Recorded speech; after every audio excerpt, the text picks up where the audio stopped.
ہمارے channel Urdu moral story میں خوش آمدید۔ ہمارے چینل سے روزانہ آپ کو سچی اسلامی کہانیاں سنائی جاتی ہیں۔ ان کہانیوں میں کوئی نہ کوئی ایسا سبق چھپا ہوتا ہے جو آپ کی زندگی سنوار سکتا ہے۔ آج کا واقعہ بھی ایسا ہی ہے۔ چلیے سنتے ہیں آج کی کہانی۔ ہمارے محلے میں ایک گھر کسی خاتون نے کرائے پر لیا۔ ان کے ساتھ 2 لڑکیاں بھی تھیں، تینوں سخت پردے میں رہتی۔ صرف 2 خواتین کبھی کبھی ایک دکان پر خورد و نوش کا سامان خریدنے جاتی۔ اس کے علاوہ انہیں باہر کہیں کسی نے نہیں دیکھا تھا۔ محلے والے حیران تھے کہ یہ خواتین کہاں سے آئی ہیں اور کون ہیں۔ صرف ایک آدمی مہینے 1.5 مہینے بعد آتا، ایک گٹری پہنچا جاتا اور ایک لے جاتا۔ رفتہ رفتہ لوگوں پر یہ عقد کھلا کہ یہ ماں بیٹیاں کپڑوں پر کڑھائی کا کام کرتی ہیں۔ کوئی گھر ہی کام دے جاتا ہے اور تیار مال لے جاتا ہے۔ کچھ عرصے بعد میرے کسی دوست نے بتایا کہ وہ برقعے والی خاتون دکان سے گھر کا راشن لے گئی اور ادھار کے رجسٹر میں اندراج کرا گئی۔ محلے میں خاتون کا کسی سے ملنا جلنا نہیں تھا، شاید اسی وجہ سے ہر ایک ان کی ٹو میں لگا ہوا تھا۔ دوسرے مہینے پھر دکاندار سے سامان لیا مگر مکمل ادائیگی نہیں کی۔ دکاندار نے احسان جتانے والے انداز میں سامان دیا مگر یہ نوٹس بھی دے دیا کہ اگلے مہینے پچھلی رقم جمع کرائے بنا سامان نہیں ملے گا۔ یہ خبر بھی مجھے میرے ایک دوست نہیں دی تھی۔ میرا دوست ماجد گلی سنسان دیکھ کر ان کا ایک دن دروازہ کھٹکھٹانے لگا۔ یہ دروازہ خاتون نے کھولا تو ماجد نے بڑی تیزی سے ایک لفافہ ان کے ہاتھ میں پکڑایا اور تیزی سے پلٹ گیا۔ خاتون نے آواز دی کہ بیٹا رک جاؤ، کون ہو؟ مگر وہ سنی انسنی کر کے نکل گیا۔ دوسرے مہینے پھر وہ ان کے دروازے پر کھڑا تھا۔ خاتون نے دروازہ کھولتے ہی پوچھا، بیٹا تم کون ہو اور تمہیں کس نے بھیجا ہے؟ آنٹی مجھے کسی نے نہیں بھیجا، آپ کا محلے دار ہوں، پڑوسیوں کا بڑا حق ہوتا ہے اسی لیے آیا ہوں۔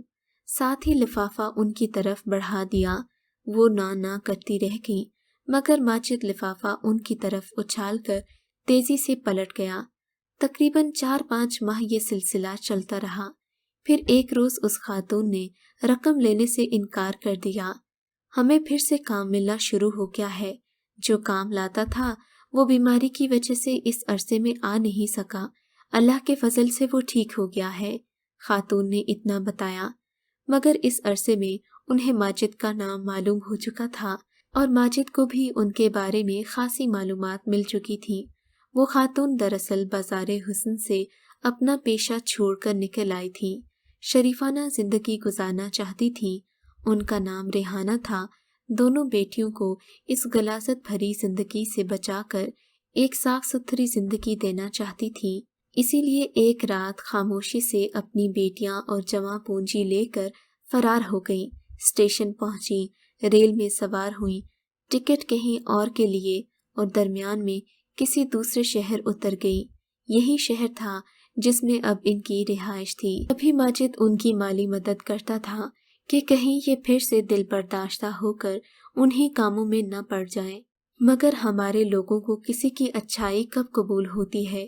ایک دن ماجد کے والدین کو کسی نے بتا ہی دیا کہ اس کا جو کرائے پر خواتین رہ رہی ہیں وہاں آنا جانا ہے۔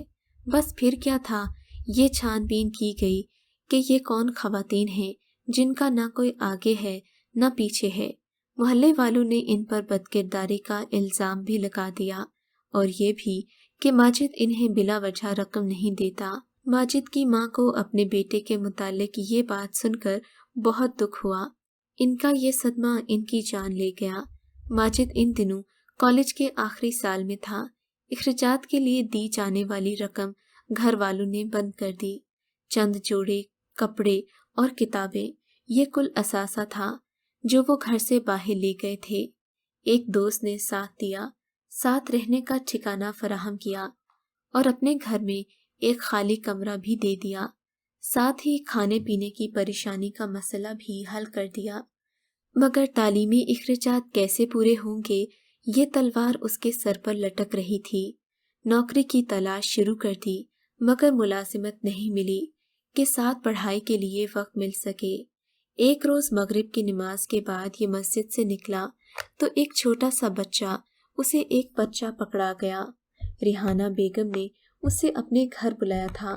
پہلے ششو پنج میں رہا کہ جاؤں یا نہ جاؤں، مگر دوسرے روز ان کے دروازے پر جا پہنچا۔ ریحانہ بیگم نے خلاف معمول اسے اپنے گھر کے اندر بلا لیا۔ صحن میں 2 چارپائیاں پڑی تھیں۔ ماجد بہت حیران سا ایک پر بیٹھ گیا۔ ریحانہ کو شاید ماجد کے ساتھ گزرنے والا واقعہ معلوم ہو چکا تھا۔ وہ بولی، بیٹا، تم نے ہم پر جو احسان کیا ہے اس کا بدلہ کرنے کی تو ہماری اوقات نہیں۔ اگر میرا کوئی بیٹا ہوتا تو یقیناً تمہاری عمر کا ہوتا، مگر میری شدت سے خواہش ہے کہ میں تمہیں بیٹا بنا لوں۔ ماجد نے کہا، میں تو پہلے ہی آپ کا بیٹا ہوں، اسی ناطے آپ کی مدد کرتا ہوں۔ آپ ایسا کیوں کہہ رہی ہیں؟ آپ بالکل میری ماں جیسی ہیں۔ اتنا سن کر ریحانہ نے ایک تھیلی ماجد کی طرف بڑھائی اور کہا، مجھے پتا ہے تمہاری تعلیم جاری ہے، تمہیں رقم کی ضرورت ہے، یہ قرض حسنہ سمجھ کر رکھ لو، کمانے لگو تو واپس کر دینا۔ ماجد دم بخود ان کا منہ تکنے لگا اور صاف انکار کر دیا۔ اس کی آنکھوں میں آنسو بھر گئے۔ ریحانہ بیگم اس سے رقم لینے پر اصرار کر رہی تھیں، سو اس نے یہ رقم خاموشی سے لے لی اور باہر آ گیا۔ رقم والی تھیلی میں کچھ زیورات بھی تھے جو اس کی ضرورت سے بھی زیادہ تھے۔ سال گزر گیا، گھر سے رابطہ صرف اتنا رہا کہ 2 بڑے بھائی اس سے ملنے آتے تھے۔ اس کی تعلیم مکمل ہوئی تو اس نے عدالت سے ناطہ جوڑ لیا۔ پھر اللہ نے ایسا کیا کہ ہر قدم پر اسے کامیابی ملی۔ 2 سال بعد وہ ریحانہ بیگم کا بچا ہوا زیور اور جتنا بیچا تھا اس سے زیادہ وزن کا نیا زیور بنوا کر ایک بار پھر ان کے دروازے پر جا پہنچا۔ دوپٹے میں چہرہ چھپائے ایک لڑکی نے دروازہ کھولا۔ ماجد نے اسے پہلے نہیں دیکھا تھا، چہرہ تو اب بھی نہیں دیکھا تھا، یہ دوپٹے میں چھپا ہوا تھا۔ بلانے پر اندر گیا تو بیگم صاحبہ چارپائی پر لیٹی ہوئی تھی۔ ان کی طبیعت بہت خراب تھی۔ ماجد نے خیر و عافیت دریافت کی اور نہ آنے پر شرمندگی کا اظہار بھی کیا، ساتھ ہی وجہ بھی بتائی کہ میں آپ کے قرض کی وجہ سے آپ کے سامنے سر اٹھانے کی ہمت نہیں کر سکا۔ یہ کہہ کر زیور کی پوٹلی ان کے سرہانے رکھ دی اور جھجکتے ہوئے بولا، اماں جی، آپ سے ایک درخواست ہے۔ آپ نے مجھے بیٹا کہا تھا، میں چاہتا ہوں کہ آج آپ میری ماں بن جائیں۔ ریحانہ بیگم کی آنکھیں اس کے چہرے پر جمی ہوئی تھیں۔ سمجھ نہیں آتا کہ کیسے وضاحت کروں۔ آپ اپنی بیٹی کا نکاح مجھ سے کر دیں۔ یہ جملہ اتنی جلدی میں کہا کہ حیران ہوتی ہوئی ریحانہ بے اختیار ہنس پڑی، پھر خاموش ہو کر اس کا چہرہ دیکھنے لگی۔ کچھ دیر کے بعد جیسے رو ہی پڑی، ان کے ہونٹ یوں ہل رہے تھے جیسے کچھ کہنا چاہتی ہوں۔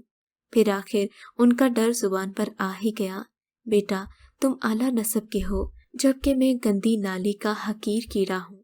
میری بیٹی تمہارے قابل نہیں ہے۔ قصہ مختصر یہ کہ ماجد کا ریحانہ بیگم کی بیٹی سے نکاح ہو گیا۔ ان کی خوش نصیبی تھی کہ فاریہ شکل کی تو اچھی تھی، کردار بھی خوبصورت نکلا۔ ماجد کے قریبی دوست نے بھی اس کی چھوٹی بہن سے شادی کی۔ یوں ریحانہ کی والدہ اپنے فرض سے سبکدوش ہوئیں۔ شاید یہ ماجد کی نیکی کا صلہ تھا کہ اللہ نے اسے اس قدر نوازا کہ آج وہ اپنے گھر والوں کی بھی ذمہ داری اٹھا رہا ہے۔